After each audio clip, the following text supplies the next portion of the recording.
Хүмбүр. Ижилдэг ширхтээ. Хүмбүр өөрөө. Гихтээ. Ядуулан гадуур болсон. Өртөх ясгүй.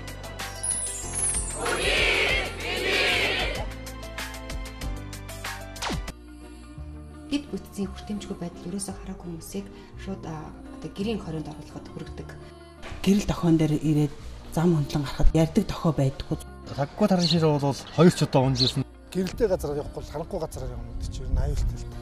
Бас манай нэг тэрэгцэртэй нэг хүн мэд бас машин замны хажуугаар явж байгаа бас машин шүргүүлжсэн тохиолдол бас гарч ирсэн. Миний хувьд бол тайган дээгүүрээ машин гаргаж үзчихсэн.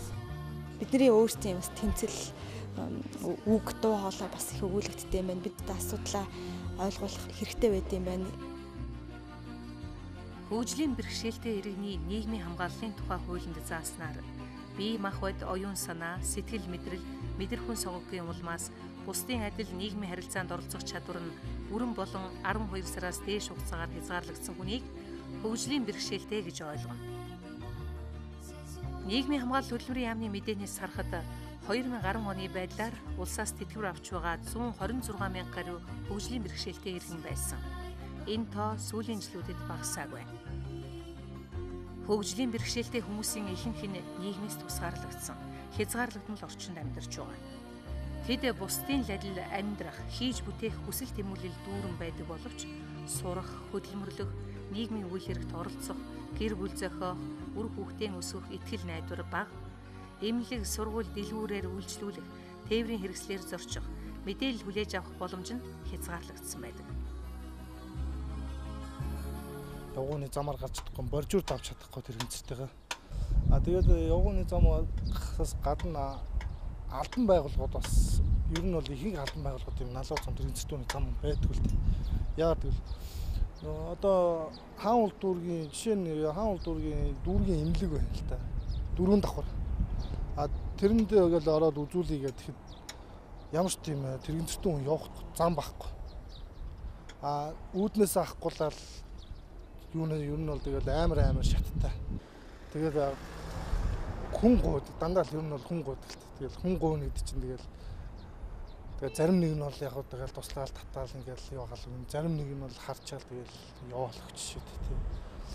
Дандаа л хөл гартун ороод байхгүй л ойлгомжтой тийш хөл гар муутай хөгшин хүмүүс жорно, жоо хүүхдүүд жорно, тэрэгцэртэй хүмүүс жорно. Тэгэл тэднэр зориулсан тийм нэг шат юм уу налуу зам тиймэрхүү юм тавьж өгвөл бас болготой тавихтай амын гол нь зүгээр нэг оронцоглох биш үү яг ганцаараа ингээд тэрэгцэртэйгээ ч юм уу өөрөө ганцаараа гараа авчих тийм боломжтой тийм стандарт юм зам тавьж өгвөл маш сайн байна. 3-4 жилийн өмнөөс хавхлал бид яваалаа л да. Тэгэл явснараа бидний юу басан зарим тал дээр бас гарч ирж байгаа л да.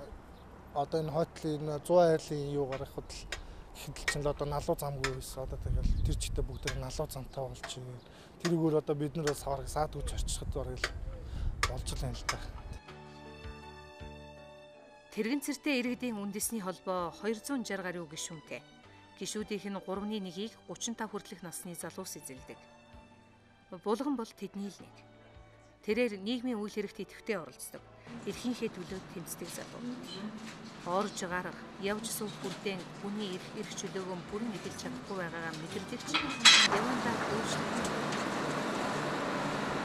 Булгантай адил тэрэгцэр ашигладаг хүмүүс. Сонсгол, хараа, хэлээр хэрэгшээлтэй хүмүүс.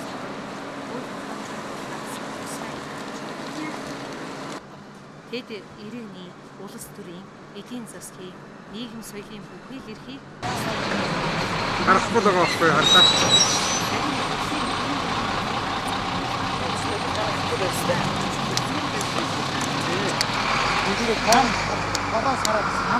Яг ингээл амьдрал дээр одоо бусдад адил хөлмөр эхлээл ажилтаа ингээл бай гэдэгтэн зэрэг ер нь бол дэд бүтцийн орчин манай оронд бол нэлээд их муултай. Одоо чөлөөтэй гараад ажилтаа ярих очих тийм боломж тэрэгцэртэй буюу тэгээ хөлөөний бэрхшээлтэй хүмүүст бол нэлээд хомс. Дээрээс нь нийтийн тээврээр зорчих боломж бас байдаггүй. Тэрэгцэртэй хүмүүсийн хувьд сонсголын бэрхшээлтэй хүмүүсийн хувьд бас нөгөө аль буудал ямар буудал зарлагдаггүйгээс одоо аль буудал дээр явж байгаагаа мэдэхгүй. За харааны бэрхшээлтэй иргэдэд хувьд ч гэсэн нөгөө зориултын тактилын зам энэ төр байдаггүй учраас яг тэр нөгөө ажилдаа ирэх очих нөгөө бусдын адил нийгэмд оролцох эрх нь бол байнгын хязгаарлагдаад тэр байдлаасаа болоод нөгөө нийгмээс тусгаарлагддаг. дэд бүтэц одоо орчин нэг хүртээмжтэй болгосноор одоо хөгжимшилтэй хүмүүсийн нийгмийн оролцоо илүү сайжирна гэж бас харж байгаа. Тэгээд энэ давгаа бид нэр 2011 он шинээр тавигдсан явган хүний зам дээр үнэлгээ хийсэн байгаа. Энэ дээр бол нэлээд олон байгууллагатай хамтарч ажилласан Мерсикор олуулсан байгууллага. За тэгээд Дэлхийн банк нийгмийн хариуцлагын төлөөх сүлжээ гэдэг энэ байгууллагатай хамтарч ажиллаад энэ аргачлалыг бас боловсруулсан иргэдийн тайлангийн карт гэдэг. За дээрээс нөгөө замын инженер хүмүүсээс бас мэргэжлийн зөвлөгөө авсан. Тэгээд яг стандартын үзүүлэлтүүд байдаг. Стандартуудаас бид нэр хараад ингээд 17 үзүүлэлтийг гаргаж ирээ. Тэрнийхээ дагуу 15 тэрэгэн зэртэй иргэн ингээд яг үнэлгээний баг болоод 2 өдрийн турш явж үнэлгээ хийсэн байгаа. Тэгээ өөртөө яг хэмжилтийн багжаа бариад тэгээ за яг налуултын градус 2% байна уугүй юу гээл те замын өргөн 3100 мм байна уугүй юу гэдэг дээр яг ингээд хэмжилт хийж үзсэн байгаа. Үнэлгээний дүнгээр бол яг нийт стандартын хэрэгжилтийн байдал бол одоо маш сайн гэсэн үнэлгээг бол нийт замуудын 5.8% авсан. 64.7% нийт замуудын 64.7% нь ерөнхийдөө дунд гэсэн үнэлгээ авсан байна. Тэгэд энэ юуг харуулад байна вэ гэхээр яг стандартыг нөгөө баримталж хийж байгаа сайн зам бол маш цөөхөн байгаа.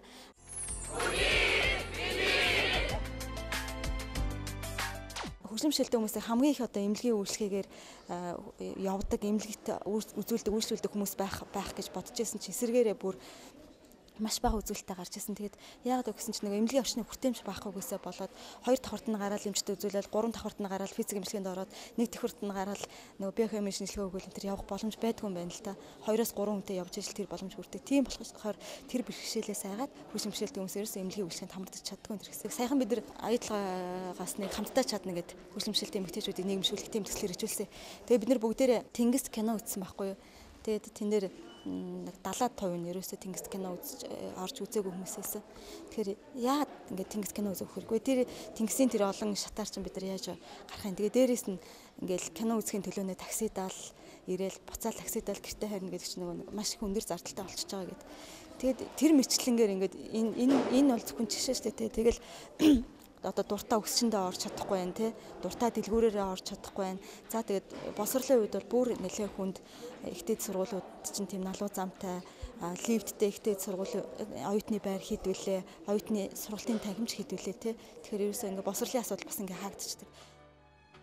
Хөдөлмөрийн чадвараа бүрэн алдаагүй ажил хийж амьдралаа аваад явах чадвартай хүн хөгжлийн бэрхшээлтэй иргэдийн дунд олон бий. Гэвч тэдний нийгмийн харилцаанд оролцох эрүүл сарвал хүний нэгэн адил амьдрах боломжийг иргэдэн боддоггүй, стандарт барьдаггүй дэд бүтэц хязгаарлаж байдаг. Уучлаарай ихчээ би завгүй болчихлоо. Таныг дагуулж гадуур явж хамжихгүй.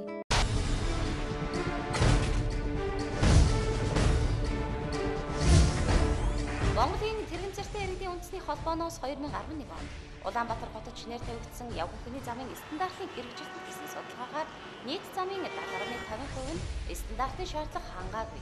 Хөгжлийн бэрхшээлтэй иргэд биедан зорчих боломжгүй гэсэн дүн гарсан байна.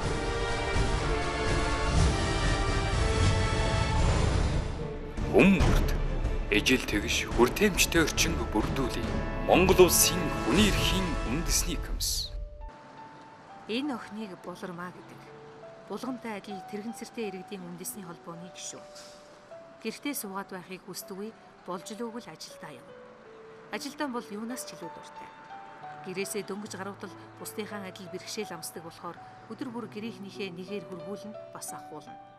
Тэгээд ич тэрэгцрээ сайн жолоодож чадахгүй болохоор ганцаараа гадуур явхаас айдаг. Гадаадын орнуудад тэрэгцэр ашигладаг хүмүүст тусгай автобусаар үйлчилдэг гэж сонссон. Манайд ийм автобустай болоосай. Тэгвэл хүссэн газраа хурж, дуртай дэлгүүр үсчнэрэн орж, хүссэн киногоо үзгсэн гэж мөрөөддөг. Замаар гарна гэж амар бодоод чинь зам ам наагүй. Тийм болохоор гэрлийн дохоо хастай баруун энээр бууж амжаагүй байх бараг дохооноосоо л тэгээд нийлээ удаан гэрлийн дохоон дээр зогсох чинь тэгээд за хүний тусалцаа гарч иж зам гарах гэдэг л та. Би одоо автобусны бууд дээр ихээр чинь зарим автобусд зогсчихгүй тийм буудасаа өнгөрөө зогсож байгаа тийм хүнээр дөрөөсөө яг дөрүүлээ газ очоод хүмүүс тань уралдан байраа суун тэгээд хэрэг тэгэл ганцаар явж байгаа нөхцөлд байна. тэгэл ажил дуртай олон нийтэд ингэ гадуур дотор явмаар байдаг. Тэгээд гадагдар нэг дэдгүүрт орё ч гэсэн тэгээд налуу зам байхад заавал хүмүүс ийшээ гаргацаад байж гээд. Тэгээд тэрнээсээ төвшөөрөд олон хүмүүс гэрээсээ гардаг. Ямар үргэлж ихч дүүгээрээ тосуулж хөргүүлээд байл тань биш. Өнөөдөр гэрээсээ хүн ирээд хэрэггүй ганцаараа яваад харъя гэж хэлчихсэн. Сая хүн амтан гуйж байж зам гаргуулсан. Одоо харин унаандаа яаж сууя да. Төрөний автобус суулгалгүй хаяаж явчихсан. Дараагийнх нь авдаг болов яадаг бол. Уг нь хуулиндаа худалдаа, тээвэр, холбоо, эрүүл мэнд, нийтийн үйлчлэгээний байгууллага, хөгжлийн бэрхшээлтэй иргэнд тэргүүн ээлжинд үйлчлэнэ гэж заачсан байдаг. Саяны хідэн залуу шиг жолооч тааруулж суулгах байна. Харин хаалгаар нь яаж өрөндөө туслах хүн таарах болов уу яах вэ? Хүний эрхийн үндэсний комиссын зүгээс бол конвенцэд нэгдэн орсонтой холбоотой конвенцийн заалтыг одоо хөгжлийн бэрхшээлтэй иргэдийн эрхийг зохицуулсан холбогдох хууль тогтоомжид өөрчлөлт оруулах, боловсронгуй болгох, хөгжлийн бэрхшээлтэй иргэдийн эрхийн талаар хөтөлбөр боловсруулж хэрэгжүүлэх мөн стандартыг боловсруулж хэрэгжүүлэх талаар бол тодорхой нөлөөлөл үйл ажиллагааг бол явуулсан байгаа. За конвенцийн одоо хамгийн гол зарчмуудын нэг бол хүртээмжтэй байх гэсэн юм зарчим байдаг. Энэ зарчим нь одоо юу вэ гэхээр хөгжлийн бэрхшээлтэй хүмүүс одоо бусдын нэгэн адил эрхээ эдлэхэд одоо ямар нэгэн саад татвар учирч байхад одоо тэр саад татварыг арилгах бол чиглэгддэг. Одоо өөрөөр хэлбэл налуу зам, одоо өргөн хонгил одоо braille үсгээр бичигдсэн одоо мэдээлэл тэгээд одоо тохионы хэлний орчуулагчтай байх зэрэг ийм одоо эрхүүдийг одоо хангах байдлаар л хүртээмжтэй байдлыг бий болгоно гэсэн ийм бол зарчим байдаг. Нэгдсэн үндэсний байгууллагын конвенцэд бол нэг гол тунхаглаж өгсөн юм нь бол хөгжлийн бэрхшээл гэдэг бол тухайн хувь хүний асуудал биш юм аа. Хөгжлийн бэрхшээлийг бол орчин бий болгож өгч идэг. Өөрөөр хэлэх юм бол бид нар гудамж зам талбайгаар явж чадахгүй үнэн хараагүй. Гэхдээ тагтайл зам дууд гэрлэн дохион тэр ярддаг тээврийн хэрэгсэл байх юм бол бид нар шууд нийгмийн харилцаанд бусдад адил ороо явчихна. Тийм юм зүйл байхгүй учраас бидний нийгэм маань хөгжлийн бэрхшээлтэй болгоод байдаг тийм. Тэрийг бол сайн улс орнууд ойлгоод энэний төлөө бид нар ажиллах хэрэгтэй мэн гэдэг дээрээ дуу нэгдээд манай улс ол нэгдээд орцсон. Ингээ хууль тогтоомжийн хувьд бол хангалттай байна.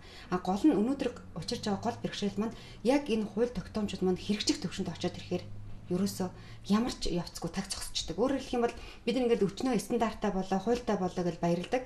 Тэг яг нөгөө энийг хийх ёстой хүмүүс дээр очиод ирэхээр нөгөө хүмүүс маань энэ зүйлийг мэддэггүйгээсээ болоод хийдэггүй. Жишээлх юм бол нодлон жил ихтэл дүүргүүдэд тэр бүмтөрний тэ бүтээн байгуул замд хийлээгээл ярьж ийсэн. Тэгээ тэр хүрээндээ явгооны зам хийсэн л тэ явгооны замын стандарт гэж байдаг. Гэтэл нөгөө зураг төсвийг гаргаж байгаа нөгөө архитекторууд маань нөгөө хийж байгаа хүмүүс маань тэр стандартаа мэддэггүй. Тэгээд нөгөөх маань эцсийн байдлаар хийгддэг. Хэрэглэгч бид нар очиод үзэхээр ерөөсөө бидний хэрэгцээнд нийцэггүй байдаг. Жишээлбэл би хэлээ л да нөгөө дууд гэрлийн тохиог л манай Монгол улсад ер нь 3 байсан л да. Нэг нь төв шуудангийн 120-ын тэнд тэгээ 100 тэнд байсан. Тэгсэн чинь нөгөө дууд гэрлийн тохиог маань олон улсын стандарт нь яадгүй. Тийм нам давтамжийн тийм авиа өгч идэг байхгүй юу? Ингээ жоохон нэг хүнд тийм юу биш, чиртэй биш. Тэгээ 12 болоод нөгөө шар гэрэл асчдаг ч тэр үед нөгөө авиа маань гарахаа байждаг. Гэтэл манай энд бол яасан гэхээр за улаан гэрэл аслаа шууд зогсоорч гэдэг ногоон гэрэл аслаа яваарэ гэд хүн ярьдаг гэж байгаа. Тэгээ нөгөөх нь нөгөө шүн өдргөө ярьдаг. Тэгсэн чинь буцаад хүмүүсээс ямар гомдол гарсан гэхээр нэг өдөр шөнөгүй яриад амгалан тайван байдал алдагдуулаад байна гэдэг. Тэр яадгийн нөгөө бидний саналыг аваагүй яг олон улсын стандарт нь ямар байдгийг хэрэглэгч биднээс асуугаагүй юм хийчихэж байгаа болохоор дараа нөгөөх маань хүндээ хүрэхгүй тэгээ бөөн хөрөнгө өрсөн тийм асуудал болоод байгаа байхгүй. Тэгэхээр энэ бүх асуудлыг шийдэхин тулд хууль тогтоомжинд байгаа учраас хэрэгжүүлэхэд нь манай төр засгийнх нь тэр хүмүүстэй гаргасан хууль тогтоомж стандартаа ойлгох тал дээр арга хэмжээ аваач яг хэрэгжүүлэх төвшөндөө бидний оролцоог хангаач л гэдэг зүйлийг л хэлмээр байна да. Уучлаарай ихчээ би завгүй болчихлоо. Таныг дагуулж гадуур явж амжихгүй.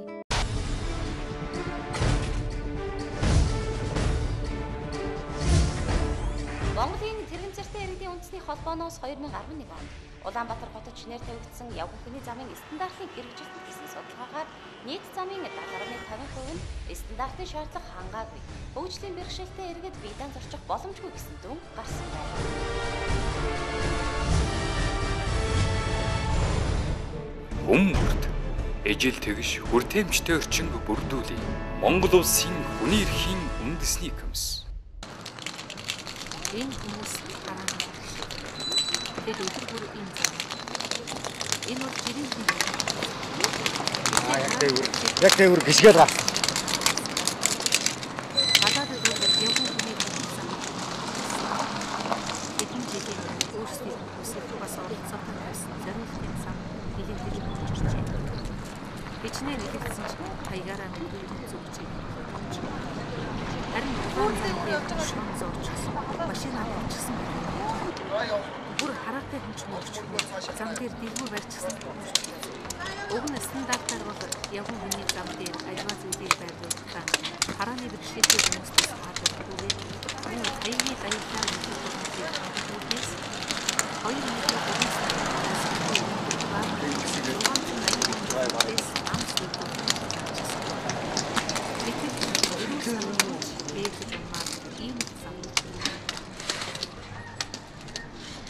Таршаар бол бас унжсэн л хэдийд унжсэн удаа унсан. Тэгэл мөн өвдөг дохоогоо шалбалах, ташаалгаагаа гимтэх гээл тиймэрхүү гэрэлтүүд л авчаасаа. Эдгээр унах ёстой, нэгэд эдгээр унгаах ёстой гэсэн шиг тийм сонио ойлголттой. Эргээгээд унлаа бэртлэхэд хэн хандхаа мэдэхгүй. Тэгээд одоо өөртөө нэгсэндээ өөртөө гутралаар хараагүй болсон одоо нэгсэндээ гутрах маягийн болол өнгөрдөг. Энэ бол нууц биш.